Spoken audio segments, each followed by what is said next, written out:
We're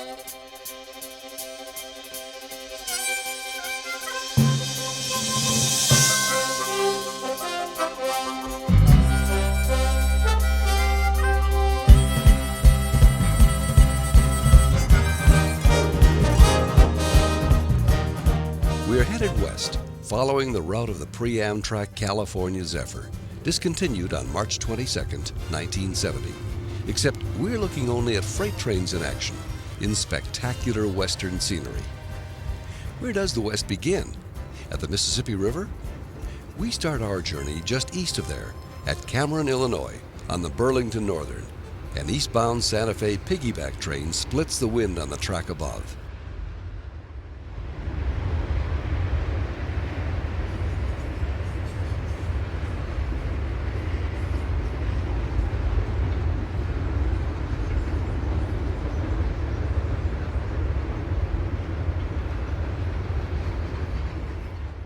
This is the old main line of the former Chicago, Burlington, and Quincy Railroad, the Burlington or the Q, now part of the Burlington Northern. A Burlington Northern freight clears the station and heads past the local grain elevators.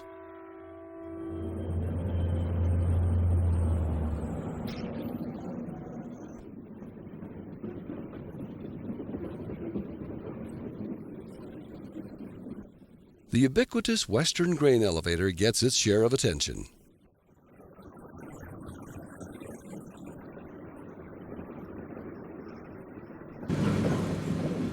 We're at Burlington, Iowa. The waters of the Mississippi are rising as the spring 1993 floods are building at the Burlington Northern Bridge. Train movements are already slow as two coal trains, one with locomotives leased from General Motors, meet just off the bridge and pass each other on the double-track overhead truss span.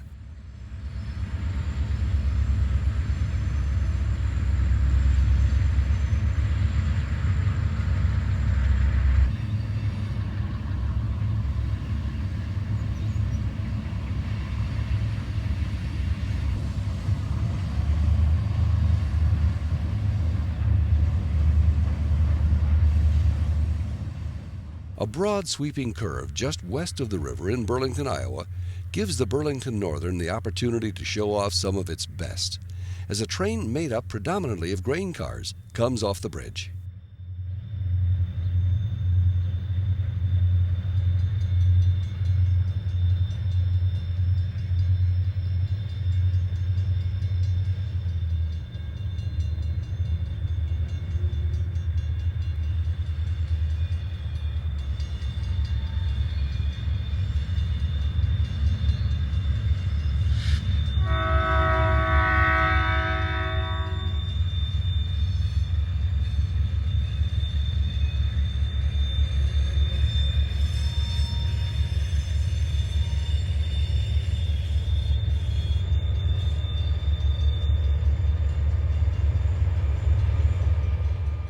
It is soon followed by a train of mostly Detroit Edison aluminum hopper cars pulled by another set of General Motors locomotives. The Burlington Northern leases from GM in an agreement based on electrical power generation and consumption.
The floods from the Des Moines River, which subsequently did extensive damage to this city, had yet to arrive at Ottumwa, Iowa.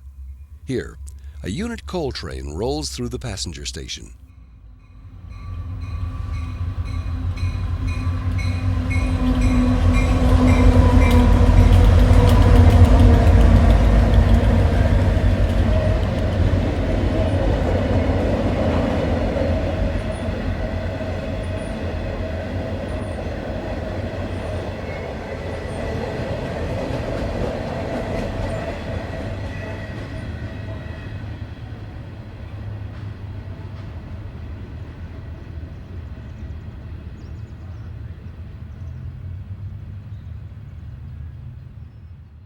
Early morning haze partly muffles the SOO Line freight running on the former Milwaukee Road north of Ottumwa, Iowa. A leased unit from Helm is the second locomotive in the lash-up.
Fairmont, an eastern Nebraska farming community, is switched by this Burlington Northern local freight.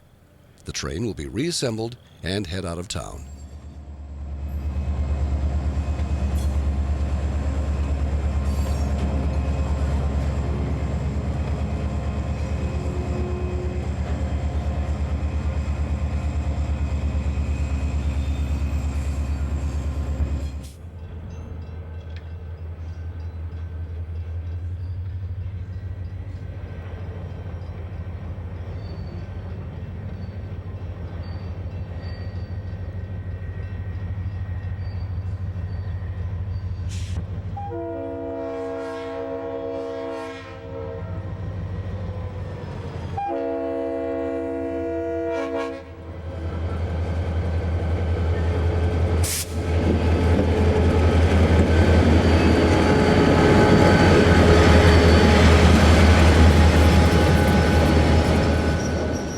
We are now all the way across the state, at Trenton in western Nebraska.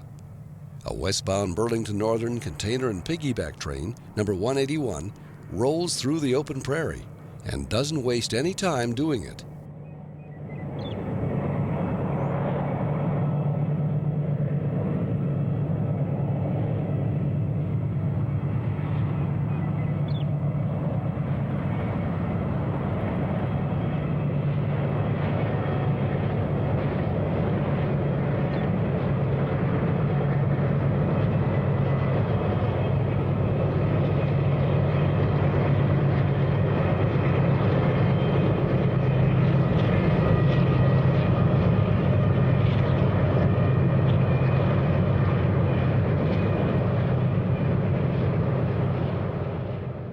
Colorado may typically be the land of towering mountains, as we shall see very soon, but eastern Colorado is mighty flat. A westbound Burlington Northern freight is just west of Akron, Colorado, on the main line of the former Chicago, Burlington, and Quincy Railroad to Denver.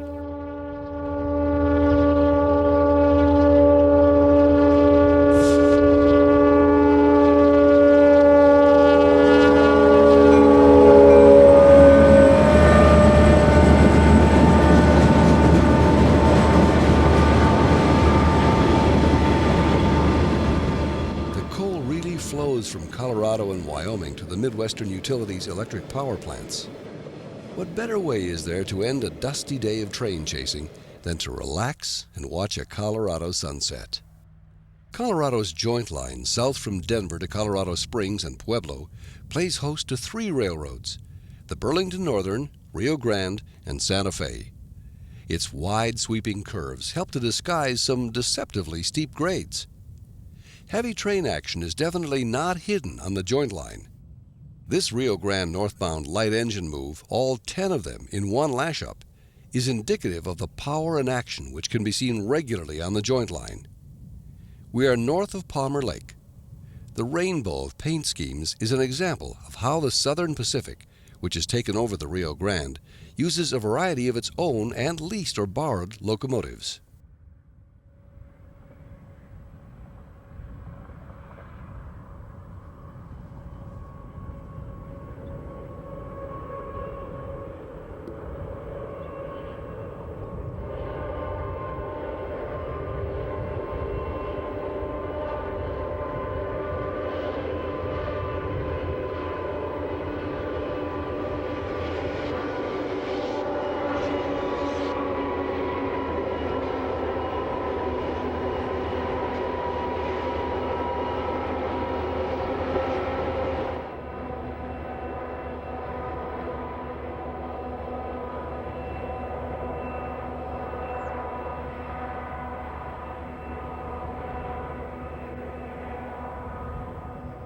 Within minutes, a southbound Burlington Northern freight makes its presence known on the joint line. The traffic in the background is on Interstate 25, which parallels the railroad most of the way from Denver to Pueblo.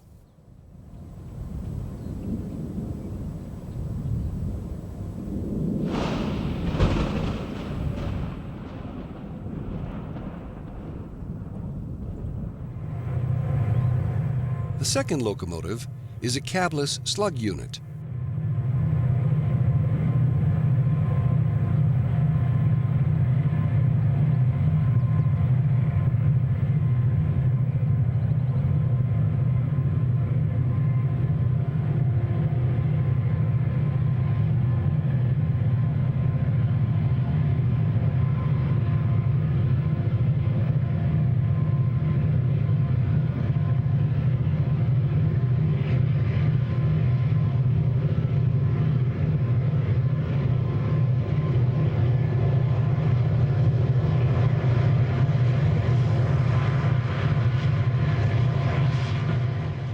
Remember what we said a minute ago about curves and steep grades?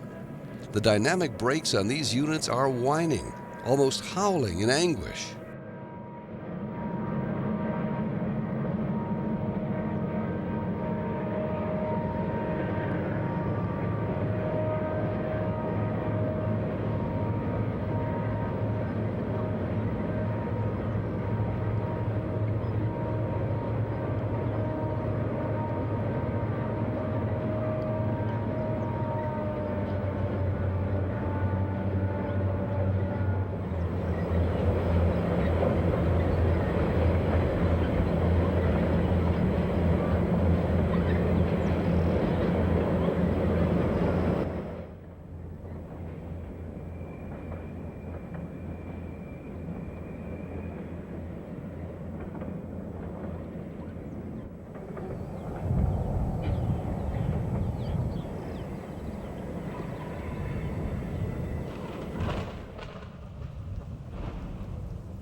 Make way for a Santa Fe unit coal train with 2 Santa Fe GE-8s sandwiching a Union Pacific locomotive to get the job done right.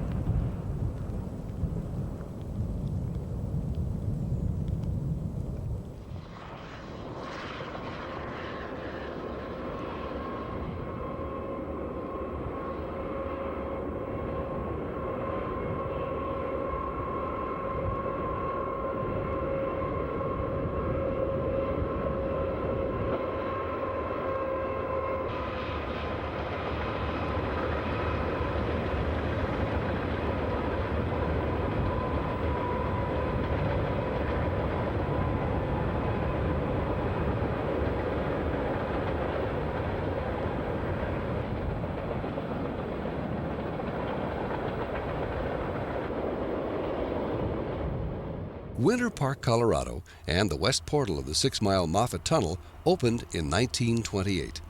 Here, a pair of helper locomotives running light pop out of the tunnel in the pre-dawn darkness.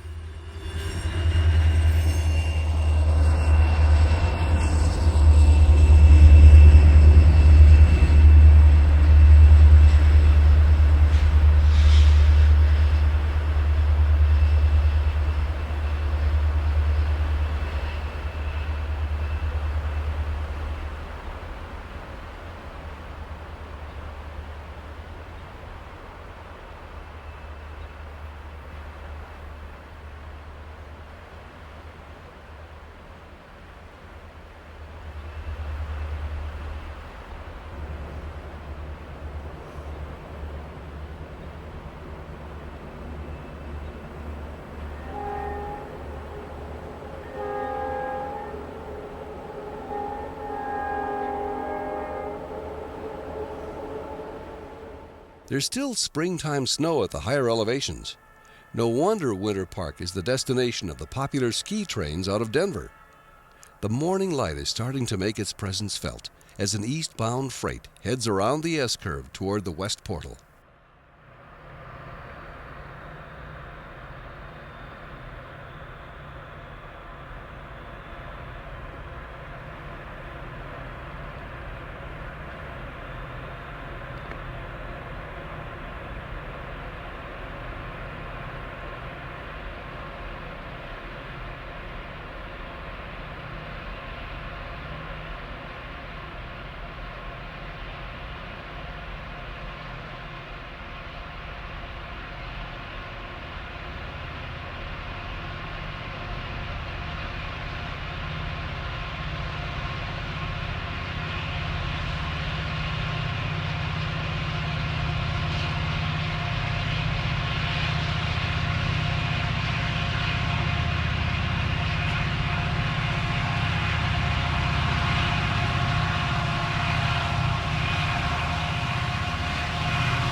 For years, the Denver and Rio Grande Western Railroad advertised that its trains ran through the Rockies, not around them.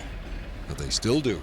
But the Rio Grande is now being operated as a division of the Southern Pacific, although the Rio Grande still exists on paper. The locomotives are being repainted into a stream-styled version of the SP lettering that was inspired by the Rio Grande paint scheme. But solid traces of the Rio Grande remain, including on the locomotives that power many of its trains through the Rockies, not around them.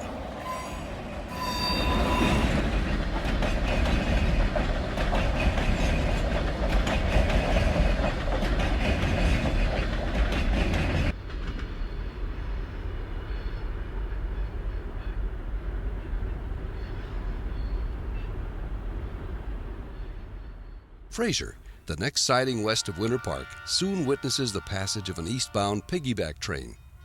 The motive power from the Southern Pacific and affiliated Cotton Belt are clearly in charge.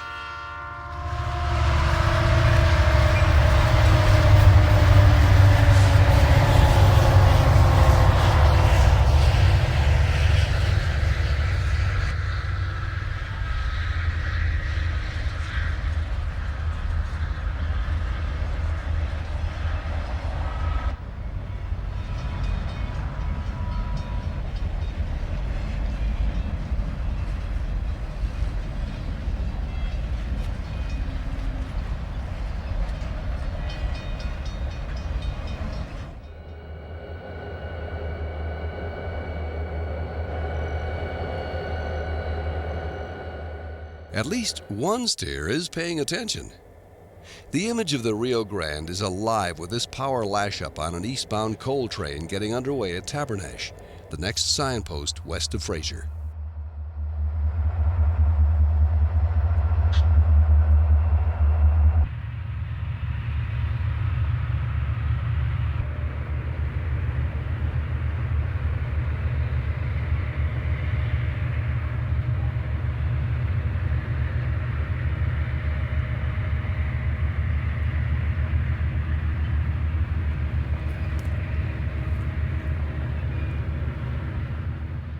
Mid-train auxiliary power plays its part in getting this long train out of town.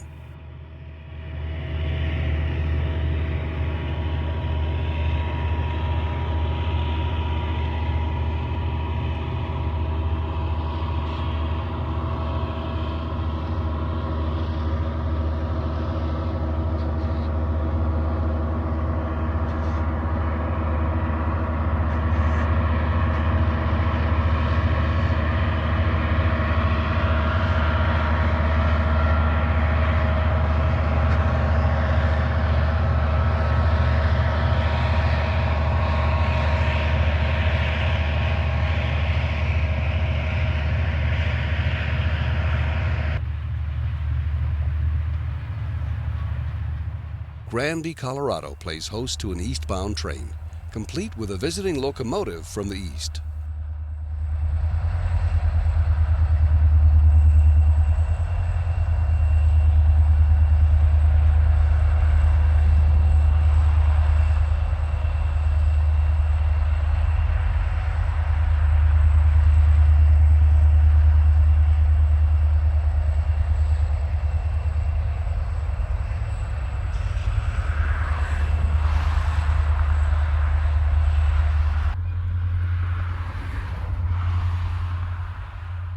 The scenic Glenwood Canyon of western Colorado dwarfs any train passing through it.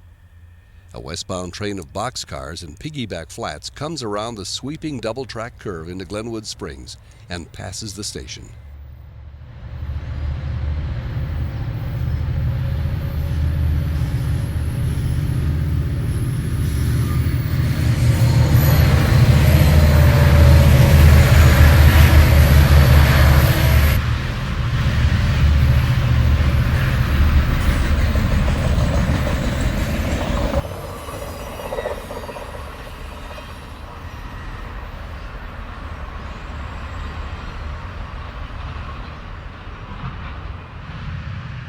Whoops, how did he get on the same track?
We have crossed the state line into Utah and find an eastbound manifest winding through Price Canyon. Listen to those locomotives throb as the dynamic brakes work to keep the train under control.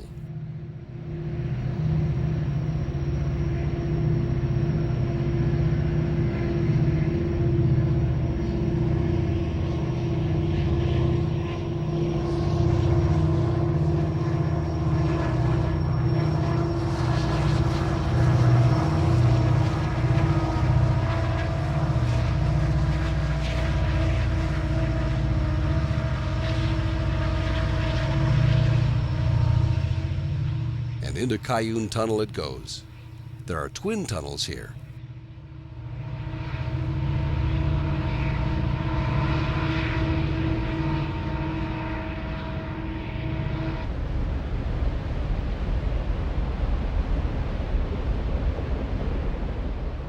A pair of helpers has been added to the rear of this train.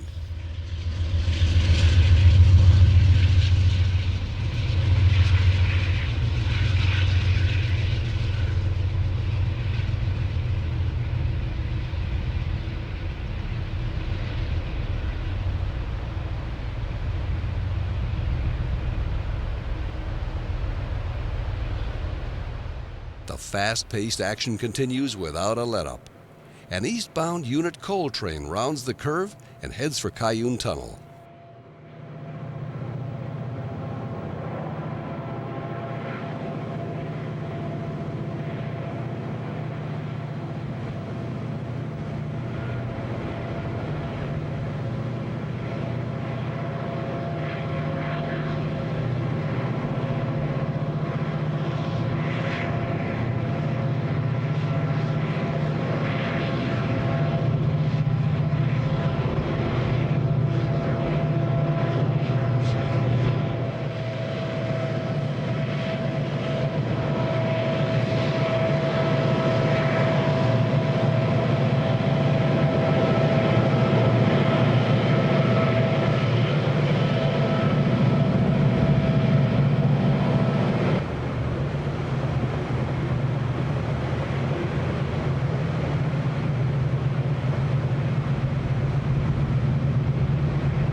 We move just a short distance from Cayune to near Helper.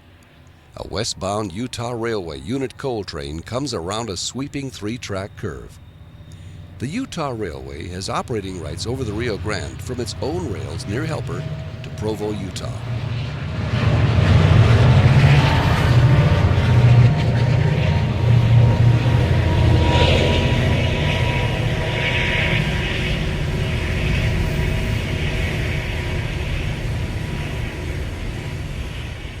Four units on the head end and a quartet of mid-train locomotives keep this long train grinding along around the tight curves and over the steep grades.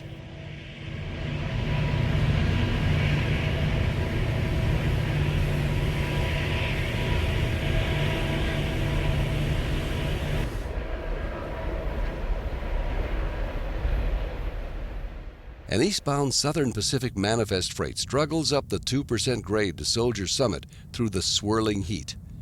This is mountainous desert where the daytime sun beats down relentlessly, and the nights often have a definite chill in the air.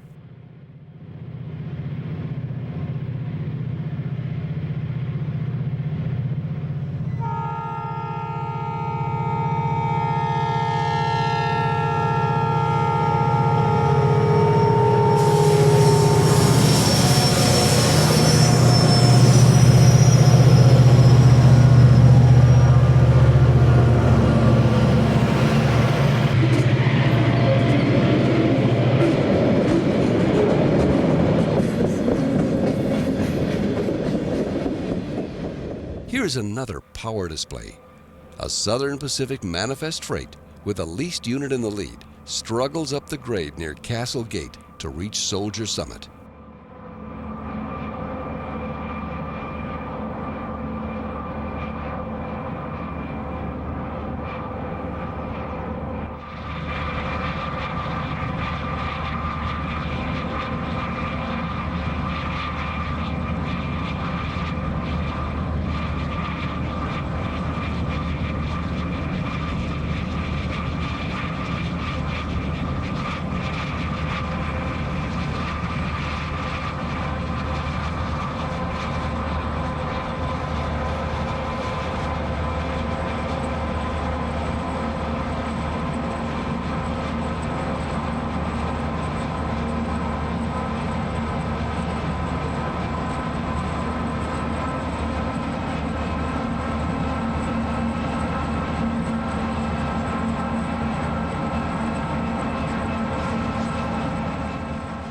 Castle Gate. This time, a unit coal train with strictly Rio Grande power.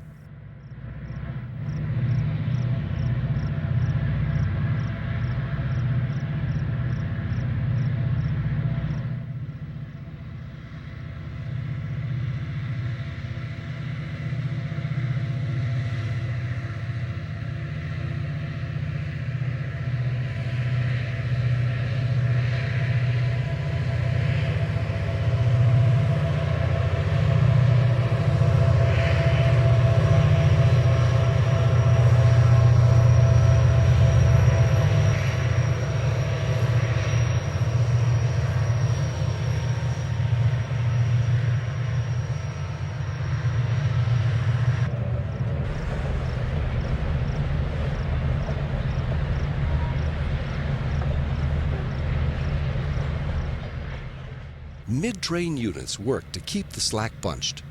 One bad move with the throttle and brakes, and this coal will be returned to the ground from whence it came.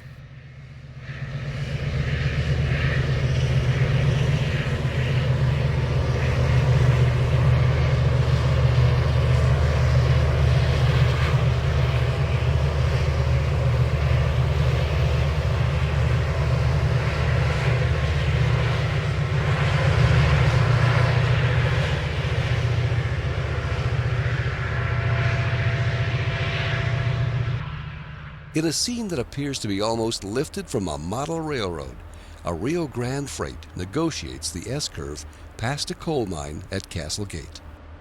The towering rock formation of Castle Gate is behind the mine and train.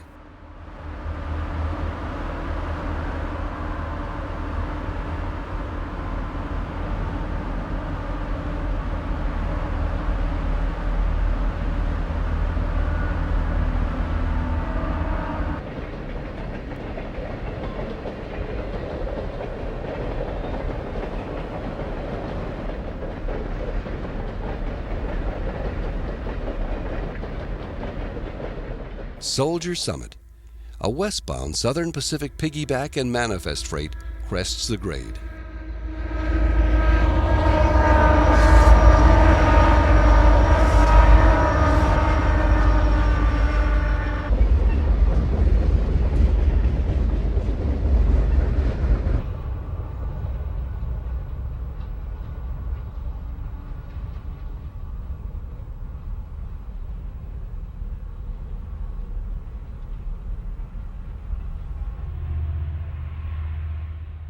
Not long after the westbound clears Soldier Summit, an eastbound manifest comes upgrade.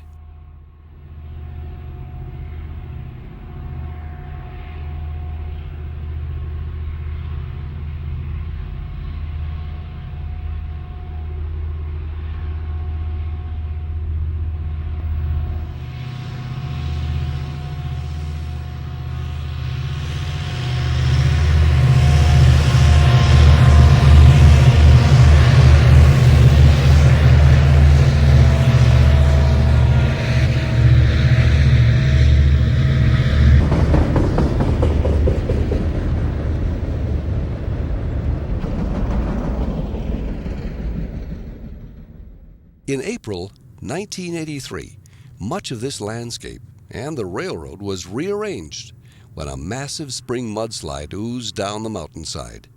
The slide obliterated the Rio Grande track just west of Thistle and created a large lake. Things have settled down since that massive lesson in learning to respect the land. Today, a Rio Grande Southern Pacific Manifest train threads its way into the canyon and into one of the brand new twin tunnels the railroad had to bore through the mountain at Thistle in the wake of the slide. The growl of its turbocharged diesels and the whine of the dynamic brakes echo off the surrounding mountainsides.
what should pop out of the other Thistle Tunnel and pass the end of our Rio Grande freight than a train of coal cars operated by the Utah Railway?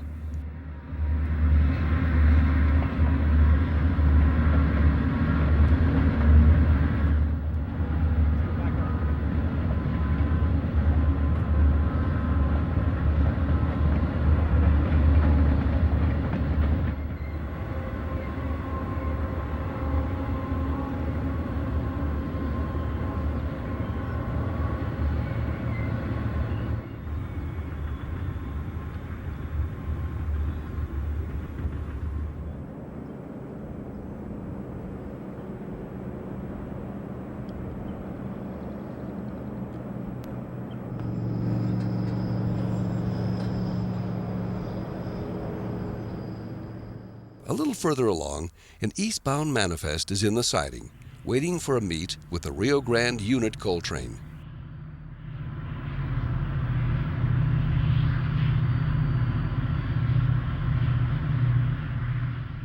This is a spectacular, rugged region of towering mountains and deep canyons. While it gives a whole new perspective to the term mountain railroad, it is also a land which is unforgiving to those who are not used to or prepared for the blistering sun and high elevations.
These tracks are no longer trod by Alco PAs in bright Rio Grande yellow on black, and GMF units with a virtual reversal of that paint scheme.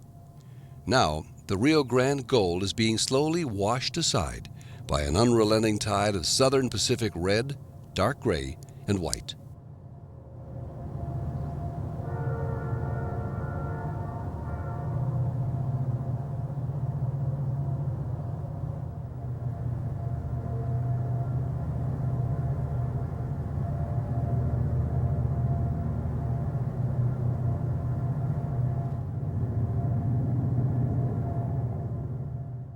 The Rio Grande has come a long way from its narrow gauge heritage of the 1870s. Much of this line through central Utah and Salt Lake City was originally slim gauge. This line was standard gauged about 100 years ago. At the same time, the roadbed was relocated in many places. Ghosts of railroads past from the 3-foot gauge days can be seen today, where eroded roadbeds, strewn with occasional deeply weathered ties, are found diverging from and rejoining the active right-of-way. Would you prefer to watch the narrow gauge, 10-wheelers and consolidations of the 1880s, or the standard gauge mega power of today tackling these mountain grades and curves? We suspect that vote would result in a split ballot by everybody. This is high desert country, a land of timeless rugged mountain scenery, through the Rockies, not around them.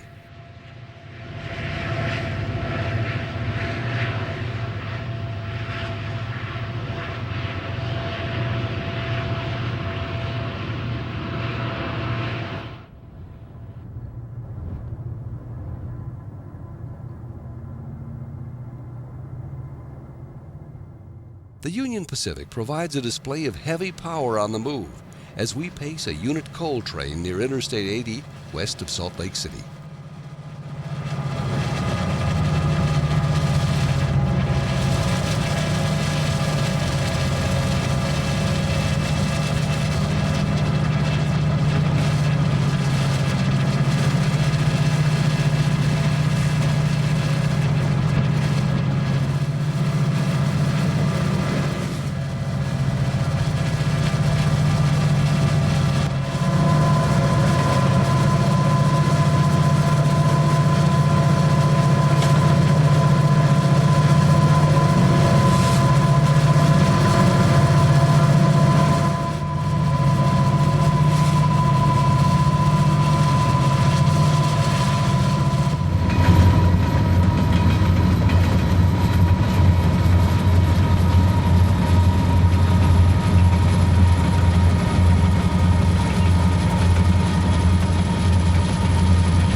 The last railroad in our trek west.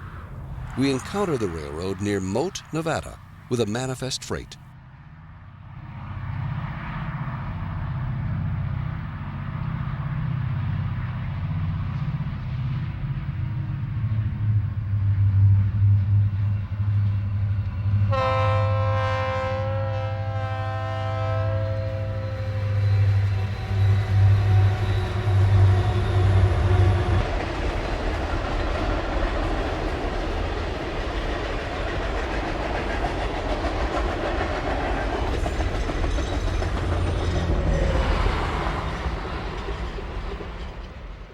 This is soon followed by an intermodal piggyback and container train.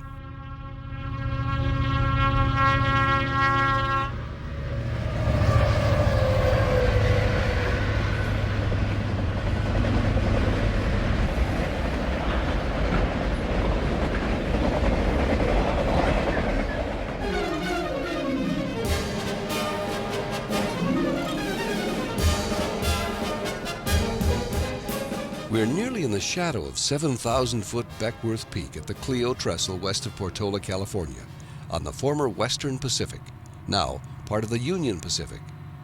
A train of tri-level automobile carriers rumbles over the 2,600-foot-long span.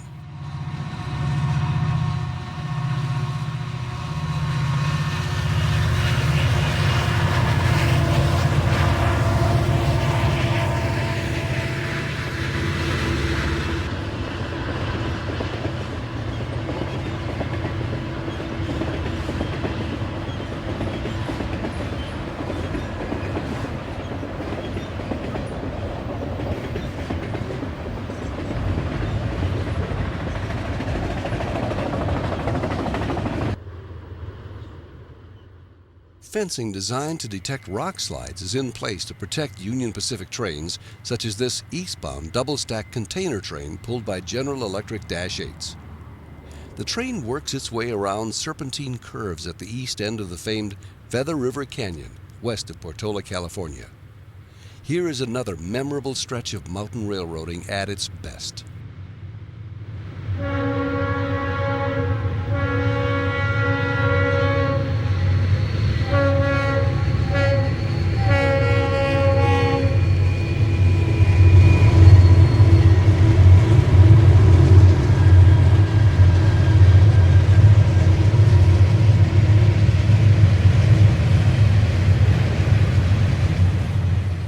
We're near the headwaters of the Feather River, namesake of the spectacular canyon that earned the Western Pacific its symbol and nickname as the Feather River Route.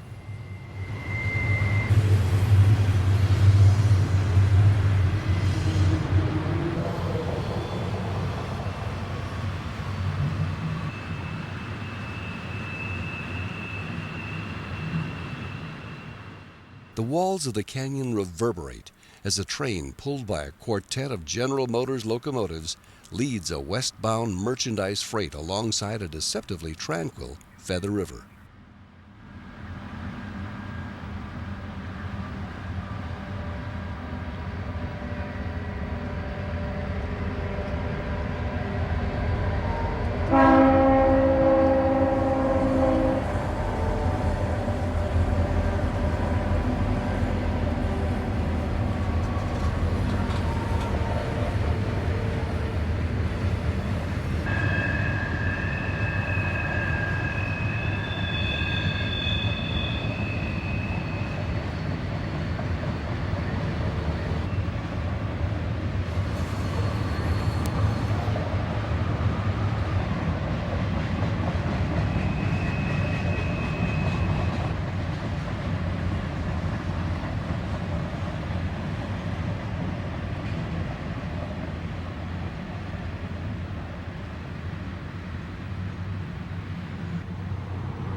Within a few minutes, the locomotives have the train headed into a tunnel.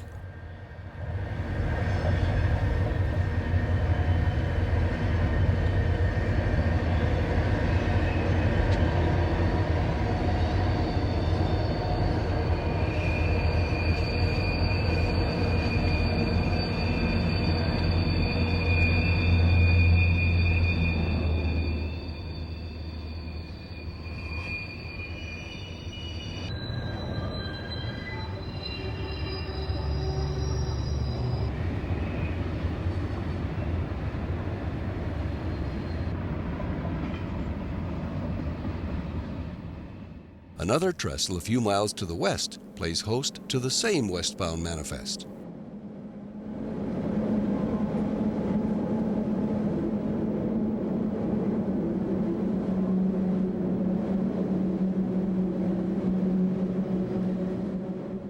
The Feather River is definitely becoming wilder as we progress deeper into the canyon.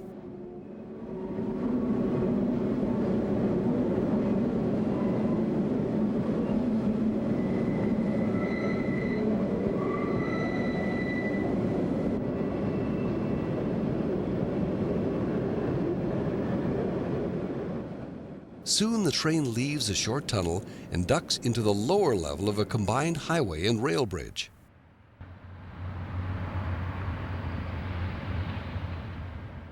Now our westbound is working deeper into the Feather River Canyon. It negotiates this S-curve at the middle of a three-way crossing: river, railroad, and highway.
Williams Loop in Northern California, not nearly as well known as Tehachapi Loop in Southern California, is about a mile in diameter.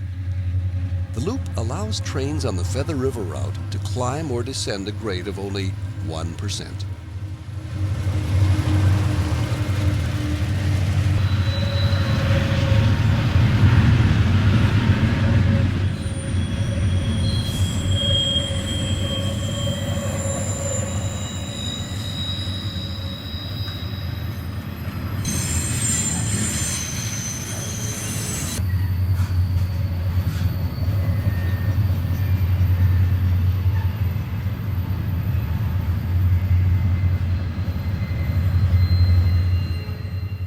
That is the head end of the same piggyback and container train running over its rear cars.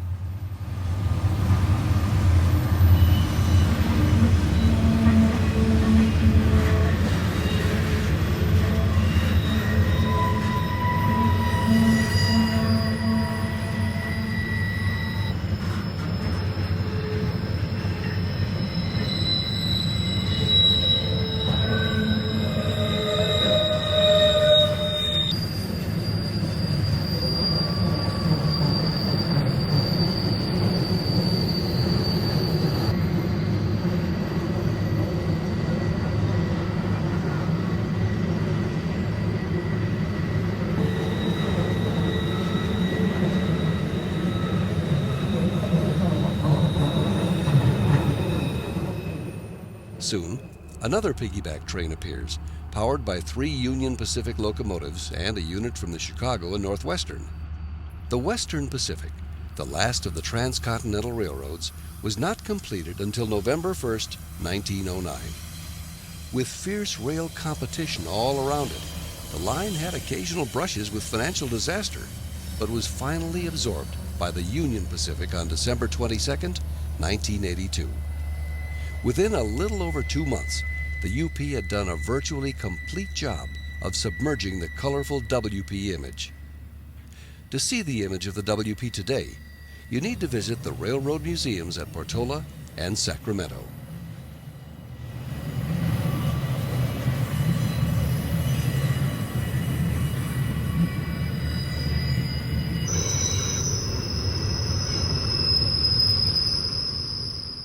The flanges squeal in protest as the train negotiates Williams Loop.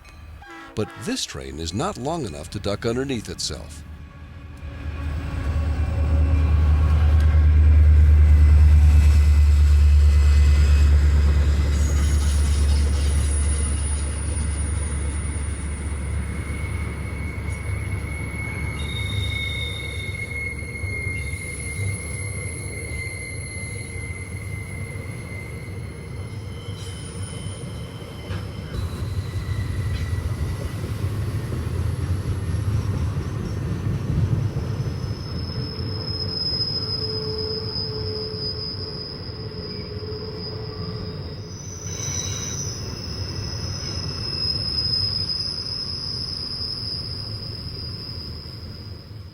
A manifest freight ducks through the underpass to start the climb to the upper level of the loop.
Probably no other single location on the Western Pacific is as widely recognized as the Y at Keddy.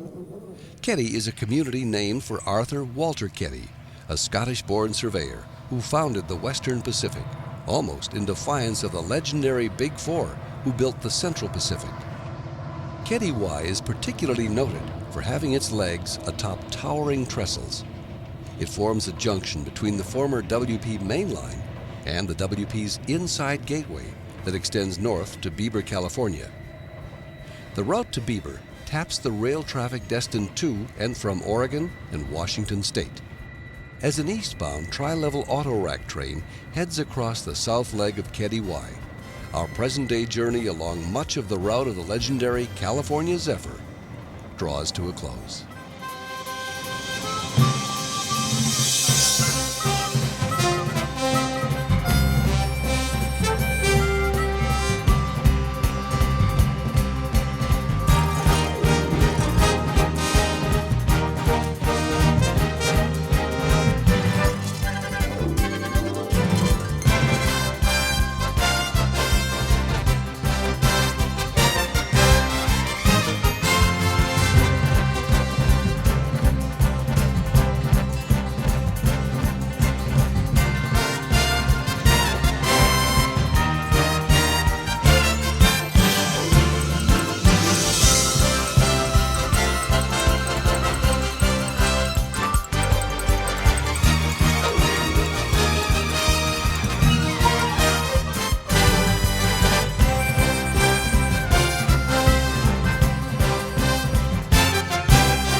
The Great American West. The second volume of our Way West follows nearly the same route as Volume 1, with an entirely new and different kaleidoscope of spectacular Western train action. What better place is there to start than at Cameron, Illinois? The Santa Fe is upstairs, but the main feature is on the ground floor as an eastbound manifest freight on the Burlington Northern heads straight past the camera.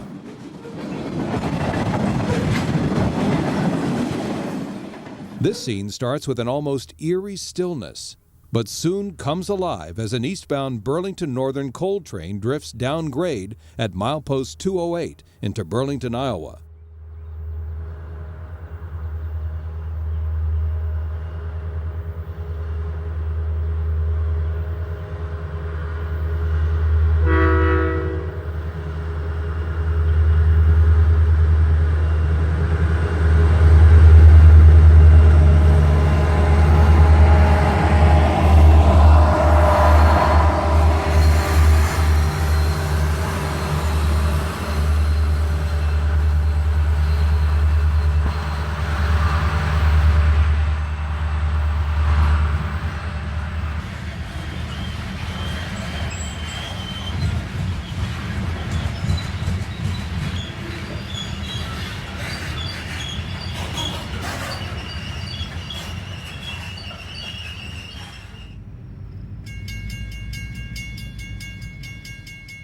The signal structure frames a westbound Burlington Northern train of empty hoppers as it comes around the sweeping curve off the Mississippi River Bridge at Burlington, Iowa. The train is down to a slow crawl as the large green diesels make a muffled growl.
A trio of Burlington Northern locomotives, including 2 leased from General Motors, run light southbound, returning to the SOO Line yard at Ottumwa, Iowa. Because of the steep grade north of Ottumwa on the SOO Line, formerly the Milwaukee Road, coal trains need to double the hill and be reassembled at the top of the grade. The first cut of cars has been taken to the top of the grade, and the locomotives are returning for the second cut.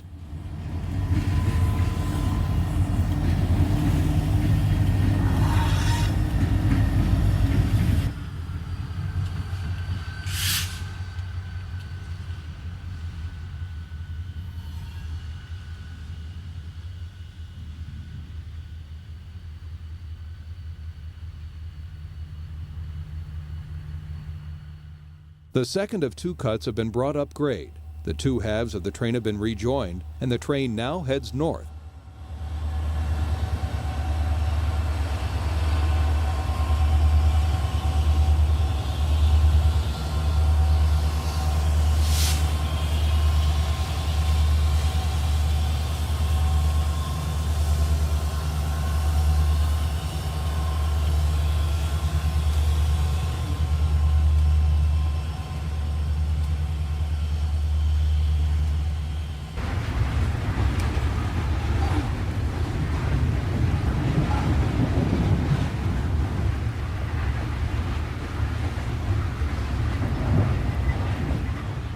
The overcast stillness is broken by the chant of 3 Union Pacific locomotives, built by General Electric, as a coal train burnishes the rails at a rural crossing at milepost 299 on the SOO Line north of Ottumwa, Iowa.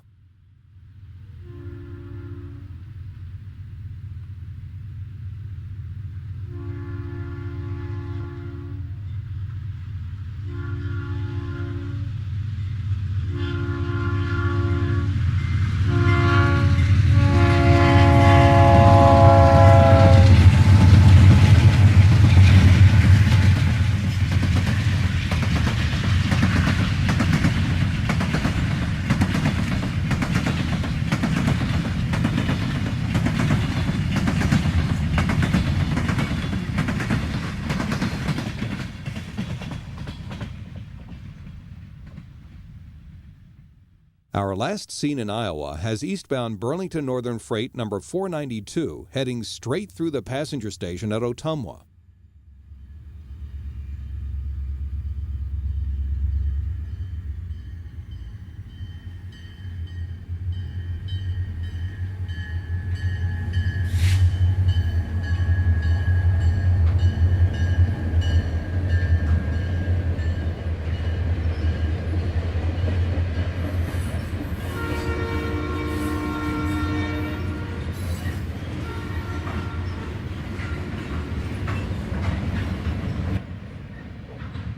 We are west of Akron, on the broad Colorado prairie about 100 miles east of Denver, as a westbound merchandise and piggyback train rolls through.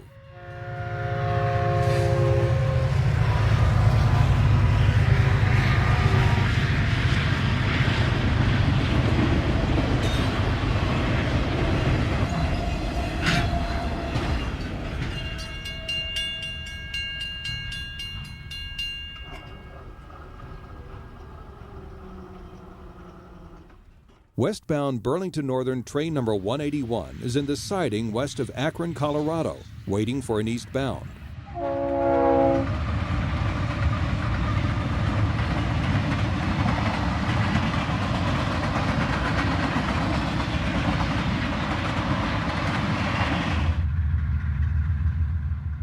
With the track now clear, number 181, a container and piggyback train, heads out onto the main line.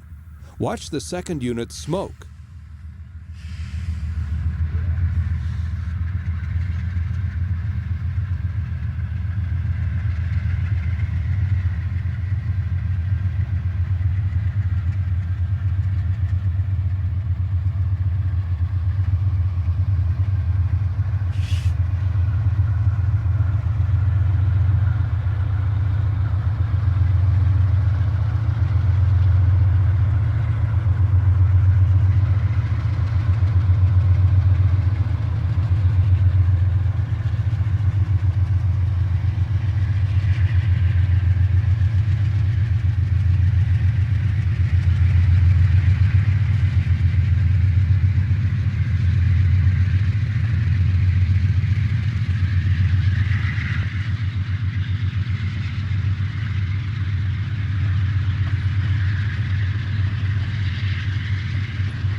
The Kaiser Diner at Palmer Lake, Colorado, is a great vantage point for watching railroad action on the joint line between Denver, Colorado Springs, and Pueblo.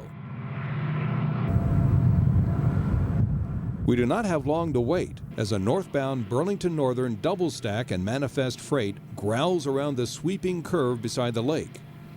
The BN shares this track on the joint line with the Santa Fe and with the Rio Grande, now the Southern Pacific.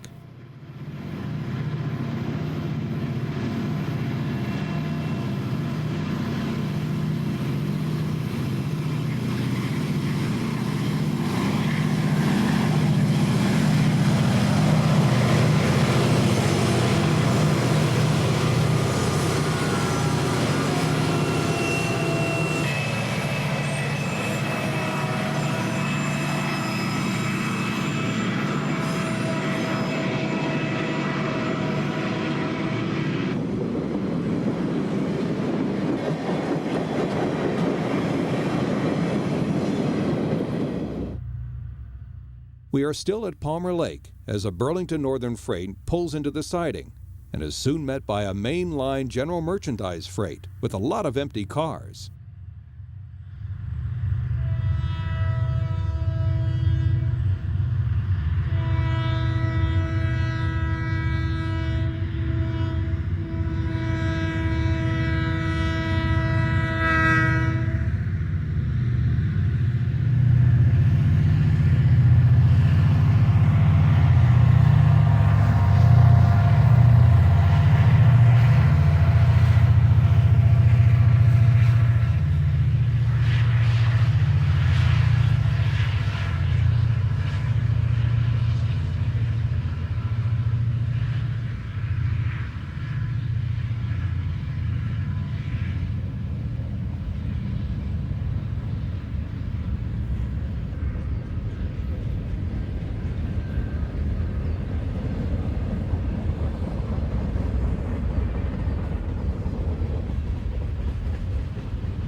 With the opposing move out of the way, the large green machines start to creep forward out onto the main line. The second and third locomotives are cabless slug units, sort of B units of the later diesel era.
We are on the main line of the Denver and Rio Grande Western Railroad, which is now slowly being absorbed into the Southern Pacific.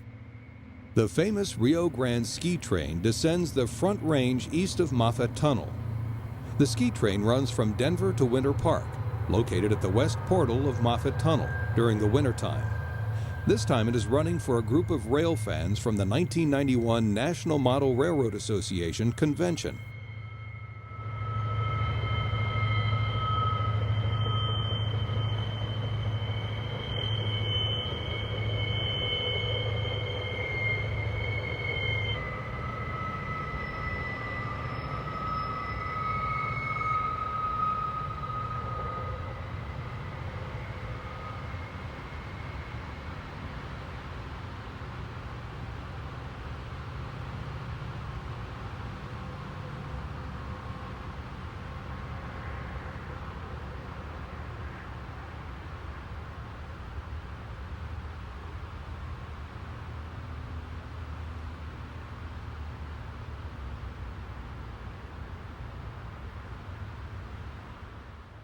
The Whitecaps are being churned up on the river as a fast-moving Rio Grande manifest and piggyback freight with 5 units highballs past just east of Moffat Tunnel.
We are on the Rio Grande main line, west of the Moffat Tunnel, at Fraser, Colorado.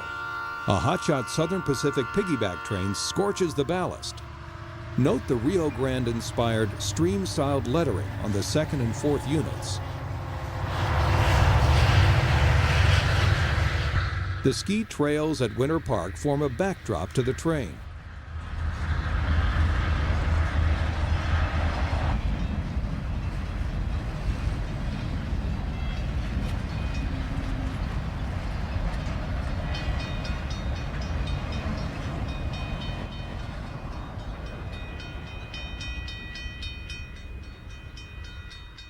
A long westbound Rio Grande unit coal train arrives at Helper, Utah, to have the mid-train helper locomotives cut into its train for the long climb to Soldier Summit.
The train is cut in two, and the forward portion pulls ahead.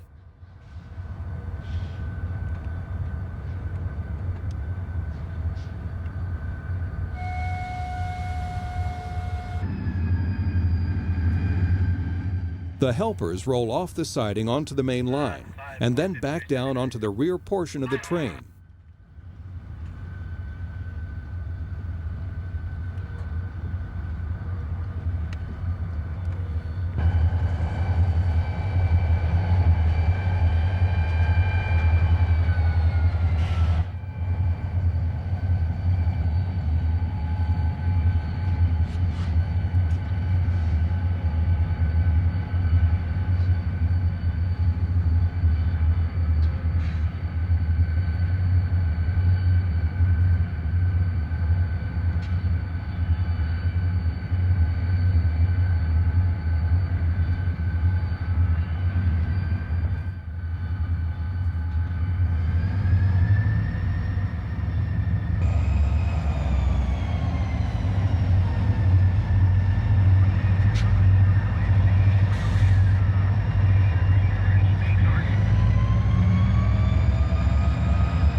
The conductor connects the air hoses, turns the angle cock on the hopper car, steps over to the other side, and slowly opens the angle cock on the locomotive to let the air flow through the train line for braking on the run over the Soldier Summit.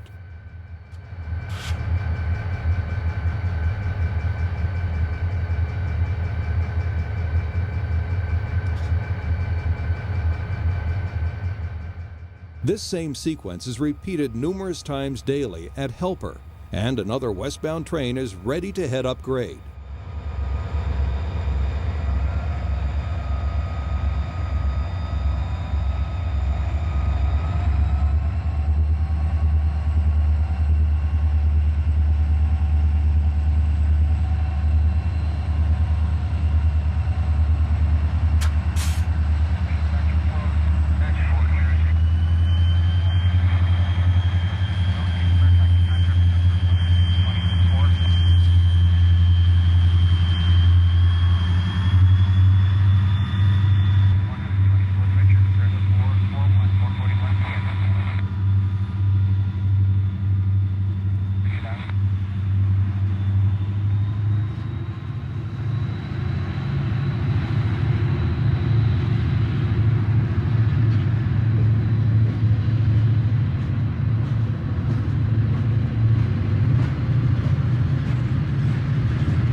Our same coal train is soon seen at Castle Gate as it climbs the steady 2.4% grade up the Price River Canyon to Soldier Summit.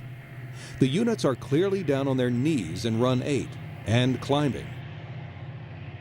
Listen to the pulsating growl of those locomotives as the sound reverberates off the sides of the surrounding mountains.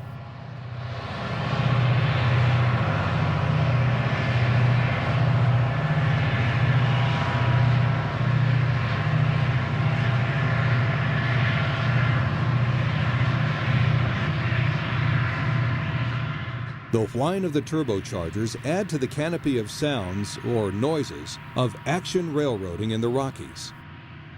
This view can give no better graphic representation of why this relatively small portion of the Wasatch Mountains of central Utah is called Castle Gate. Our unit coal train is continuing its steady upward climb.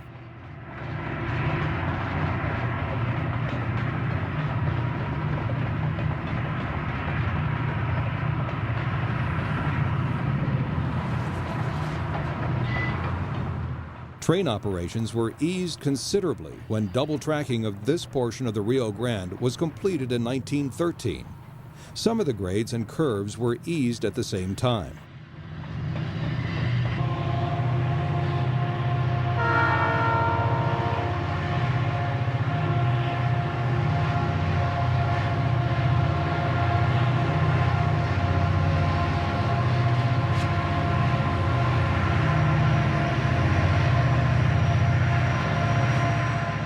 Towering Castle Gate forms a backdrop of gigantic proportions for our climbing coal train.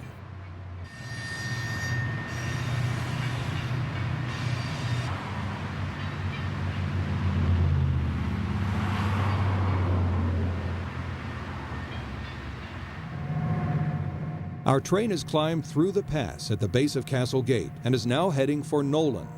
The Price River flows alongside the track.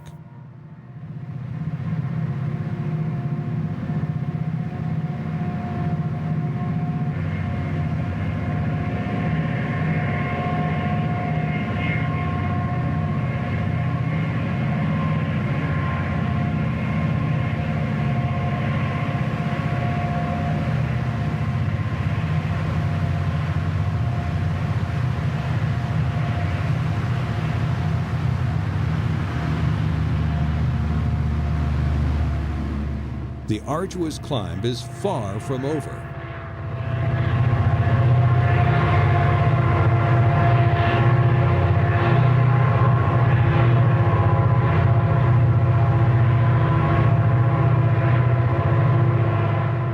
It is unusual this late in the absorption of the Rio Grande by the Southern Pacific to have a train of solely Rio Grande locomotives working over Soldier Summit.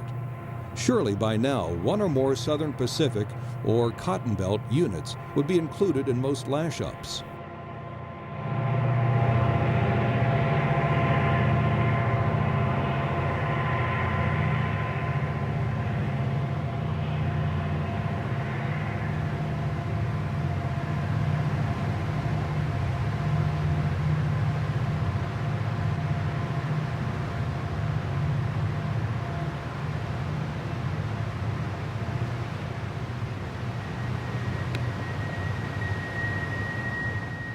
About 15 Rio Grande trains climb over Soldier Summit in each direction daily. No wonder 6-axle power is mandatory. They are augmented by several trains of the Utah Railway and by Amtrak's California Zephyr in each direction.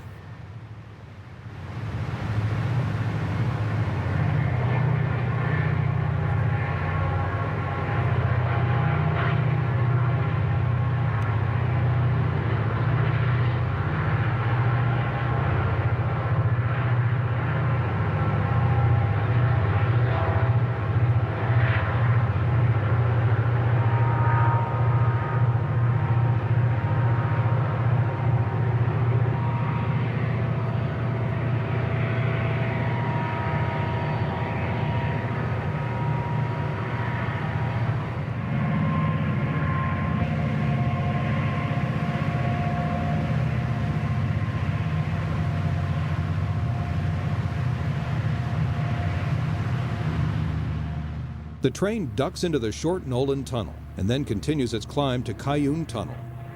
To think that all this used to be done in 3-foot gauge with steam power, in some places, not on this same right-of-way. In standard gauge steam days, the Rio Grande had to call for formidable 4664 and 2882 articulated locomotives to hoist the tonnage over Soldier Summit. Even after the takeover by Southern Pacific, the railroad and its crews still prefer to use the former Rio Grande General Motors SD40s and SD50s, equipped with positive traction control, on coal trains over Soldier Summit.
Now it starts to glide down the west side of the mountain toward Provo and Salt Lake City.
With the coal train on its way, a Southern Pacific manifest freight is at the Nolan Tunnels.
Within a few minutes, the train passes a work train installing fiber optic cables.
The SP train has one last stretch of track to climb before it crests the grade at Soldier Summit and starts to glide down the 2% grade of the west slope.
The crew of the helper locomotives have their work cut out for them, going up grade or down.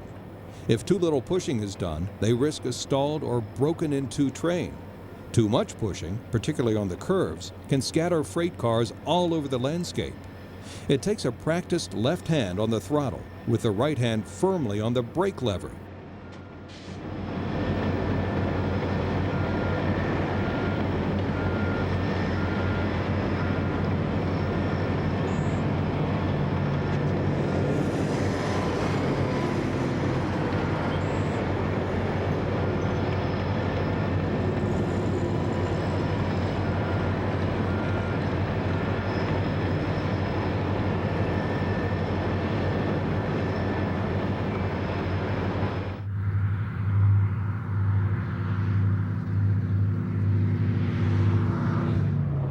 With the hard work behind it, the SP Manifest freight glides down grade.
An eastbound Southern Pacific Manifest freight has crested the grade at Soldier Summit and now drifts down the 2.4% grade at Castle Gate.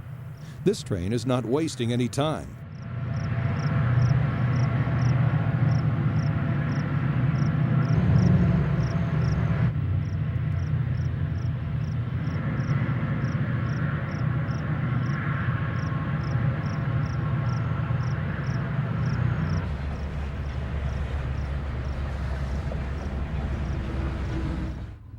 Coming up the east side of Soldier Summit, just short of the crest of the grade, is a westbound Southern Pacific Manifest freight.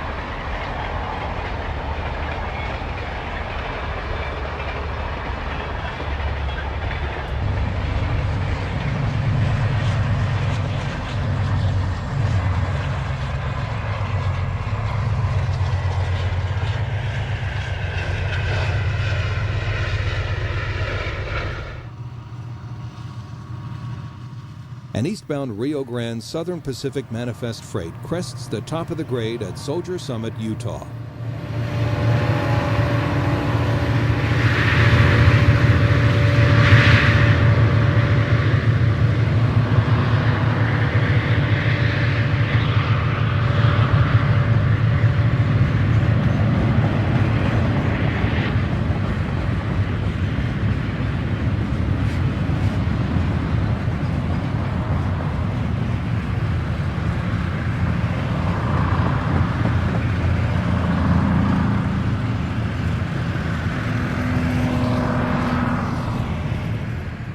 The helper power is cut into the middle of this train.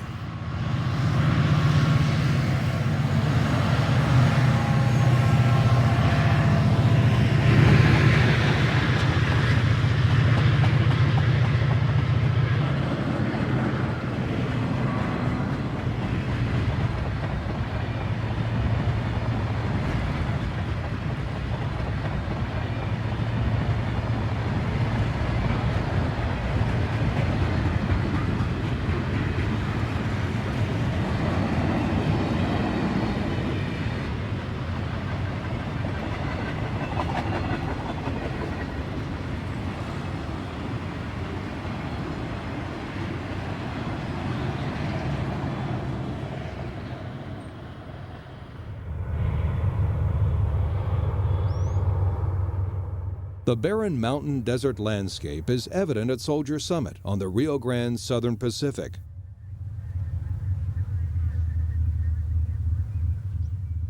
A westbound loaded coal train behind Union Pacific Power creeps up to the summit and then picks up momentum as it crests the grade.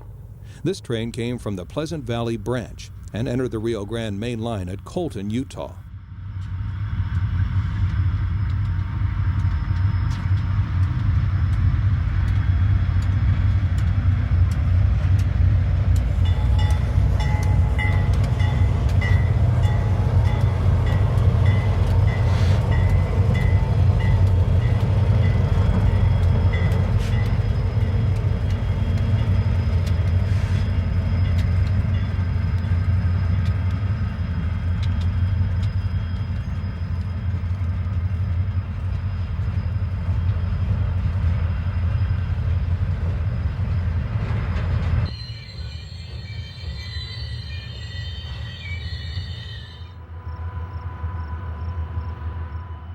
An eastbound Southern Pacific Manifest freight whines as it drifts downgrade deep into the canyon toward Helper, Utah.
The Utah Railway puts in an appearance as a loaded coal train heads westbound between Thistle and Castilla. The Utah Railway has running rights over the Rio Grande main line over Soldier Summit, from its junction just west of Helper to Provo, in return for use by the Rio Grande of the eastbound track from Provo to Thistle, which was built by the Utah Railway.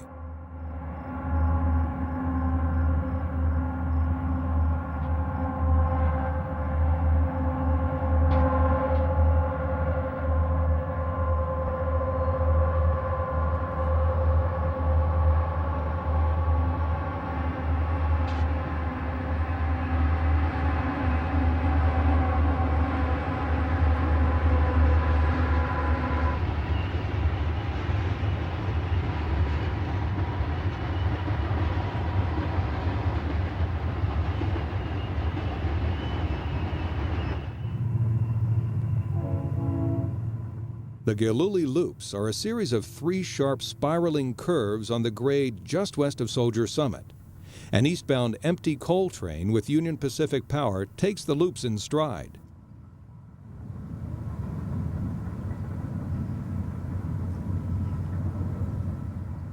Even with no revenue tonnage in tow, the locomotives have plenty to say about their heavy climb.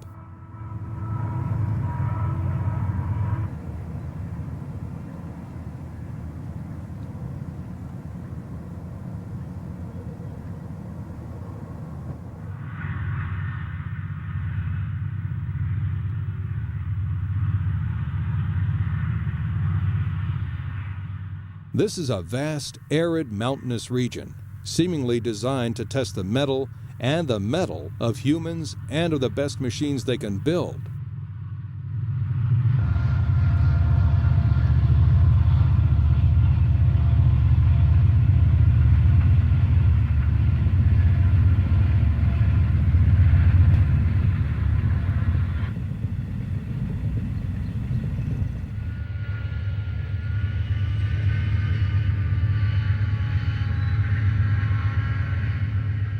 Next, a westbound Southern Pacific Manifest freight descends from Soldier Summit as it rolls around the Galilee Loops. Listen to the dynamic brakes sound off.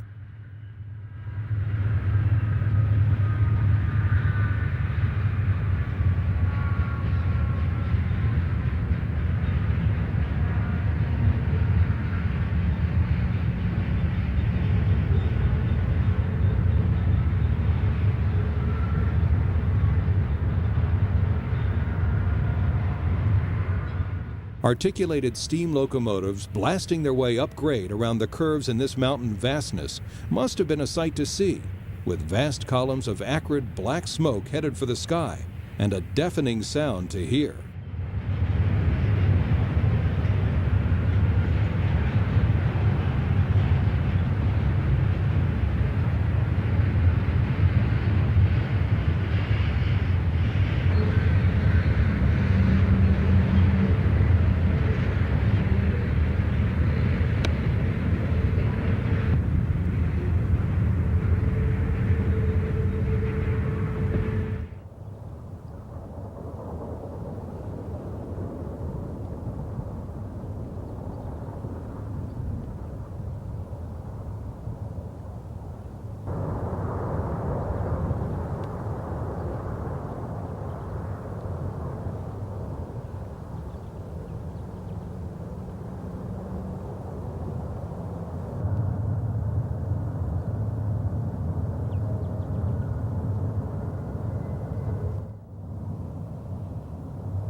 In our last view of the track up to Soldier Summit, industrial waste and double stacks are in this westbound Southern Pacific train descending the Galilee Loops.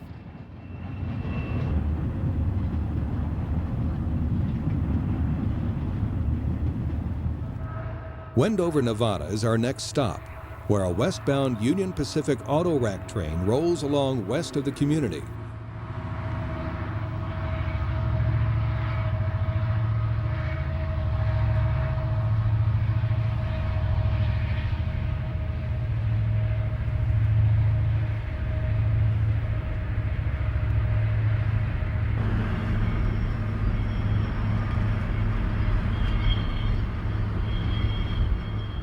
The grades may have leveled out, but it is still barren, arid country, the Great American Desert.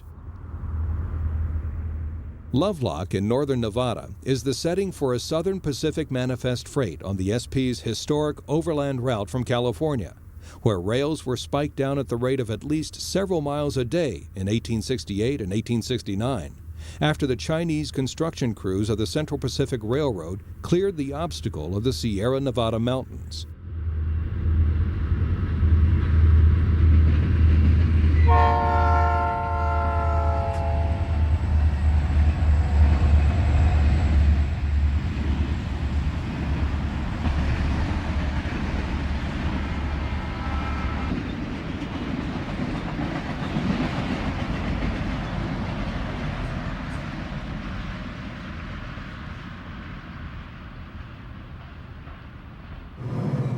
Donner Pass was the solution, or the curse, to this obstacle, as Charlie Crocker's indomitable Chinamen drilled and blasted narrow shelves into sides of the towering cliffs, while suspended in baskets from overhead booms. Today, a Southern Pacific eastbound manifest with a pair of pushers on the rear makes short work of the trip through the pass.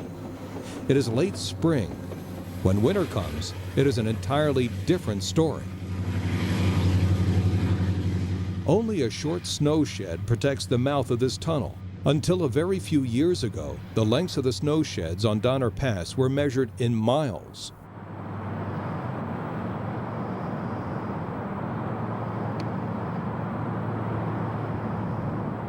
A pair of light helpers drifts westbound through Donner Pass to wrap up another memorable video train watching excursion through the Great American West.